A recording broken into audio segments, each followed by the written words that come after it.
இப்படி ஒரு ரிசல்ட்டை நான் எதிர்பார்க்கவே இல்லை. அந்த நாள் இன்னும் எனக்கு நல்லாவே ஞாபகம் இருக்கு. அன்னைக்கு மாடல் ப்ராக்டிகல்ஸ் நடந்துட்டு இருந்தது. நான் ஏற்கனவே கொஞ்சம் உடம்பு சரியில்லாமல் தான் இருந்தேன். காலையில் இருந்த வாமிட்டிங், தலை சுத்தல் இருந்துகிட்டே இருந்தது.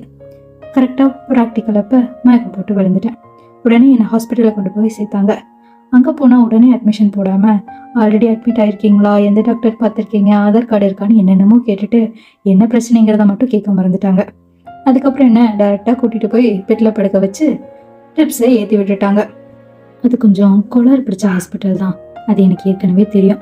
அங்கே படுத்திருந்த ஒவ்வொரு நிமிஷமும் எனக்கு என்னாச்சுங்கிற பயத்தை விட பில்லு எவ்வளோ வரப்போகுதுங்கிற பயம்தான் அதிகமாக இருந்தது.